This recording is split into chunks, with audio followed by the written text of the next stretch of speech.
So do you anticipate that unless, or perhaps in the light of Trump getting into the White House, which I think we all think he's going to get into anyway for a second term, that the Ukrainians might well be lost? Well, it's been the policy, more or less, ask any Ukrainian, that the West has maintained a policy for the last 2 years where we'll give you enough not to be defeated, but we won't give you enough to win.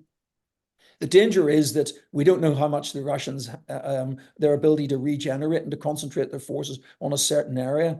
And we don't know the center of gravity of the Ukrainians entirely, nor do they, because the manpower appears to be one of the things. But ammunition is an absolute catastrophe at the moment.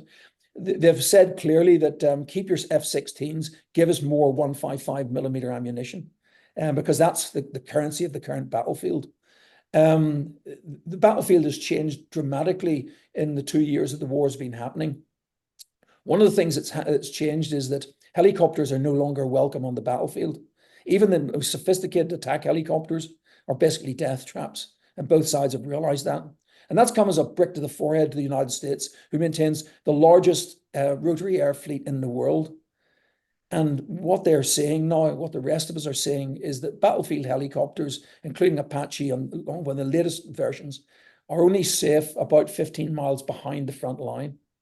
And they're there to act as light cavalry to sweep up breakthroughs and things and the like behind the front line. What they can't do is go forward to the forward edge of own troops, because they will be destroyed.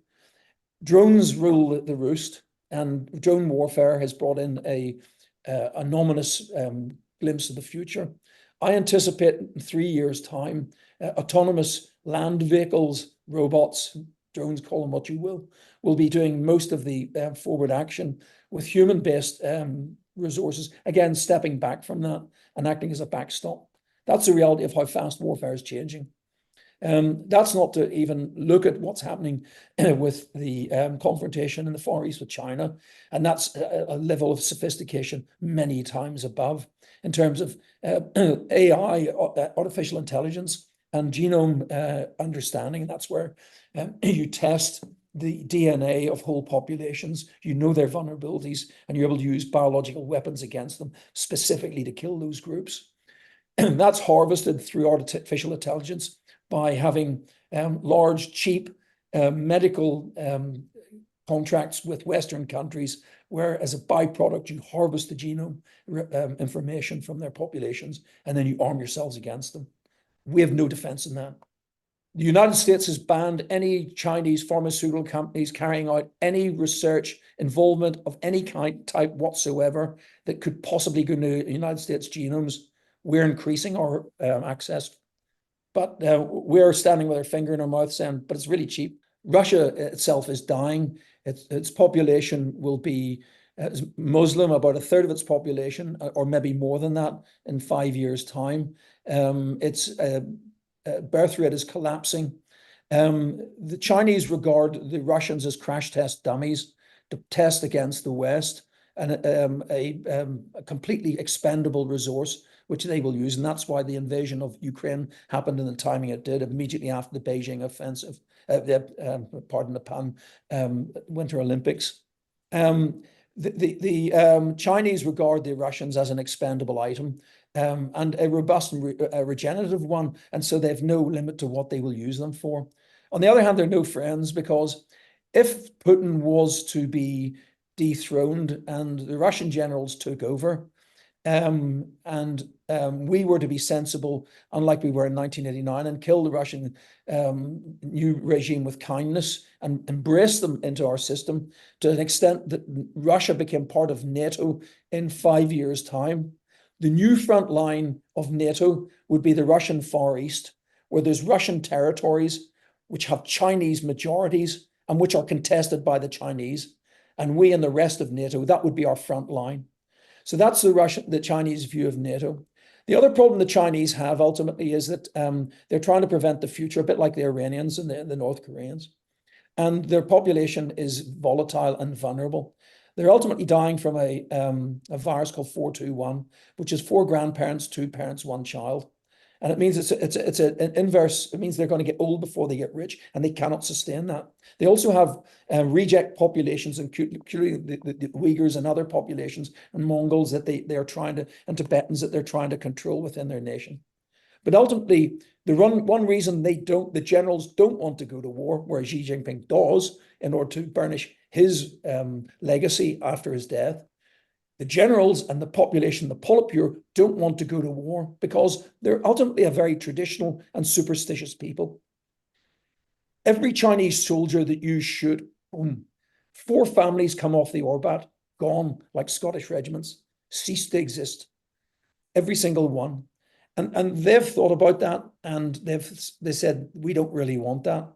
All the people who don't really understand these situations say, but that's nonsense. Look at the hordes of Chinese that fought in the Battle of Imjin. My regiment fought there in 1951, probably killed up to 10,000 Chinese soldiers as a battalion. What people forget is they were Chinese, but they were Chinese communists. Those were Chiang Kai-shek's army. That Mao Zedong said, how do we get rid of these? And one of the generals said, let's fight the Americans in Korea and we'll get rid of them quick enough. And he's like, that's a good idea. And that's exactly what they did. Do you anticipate that the Chinese government will subsume Taiwan sooner rather than later?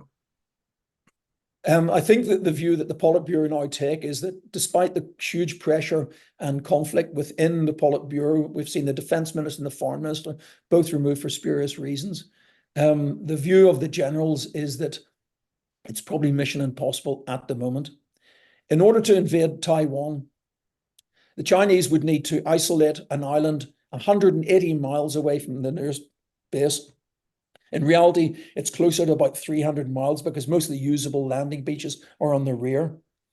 They need to isolate it physically, electronically.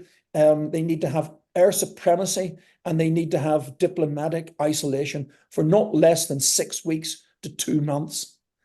And the generals are telling the Politburo that's not possible. And so therefore a physical attack of Taiwan is frankly at the moment not viable. That's not to say that they're not thinking in long term how they would subvert elsewhere. The tactic used by many evil subversive groups around the world is typified by Sinn Fein in Ireland. Sinn Fein have a strategy that they don't want to grow. They understand they can't grow because they're an evil bloody machine involved in criminality and murder. So their strategy is, we won't grow, we'll wait for the rest of you to shrink, and then we will fill out there. And that's exactly what's happening in Irish politics. That's what the Chinese hope to happen in the region, to see other regimes, including ourselves, shrink away to insignificance. They stand tall amongst the poppies and succeed in that way. Now, don't forget to keep updated at www.defencereview.uk and subscribe to the next podcast wherever you get yours, and join us for the next explosive episode with Colonel Tim Collins and me, Lieutenant Colonel Stuart Crawford.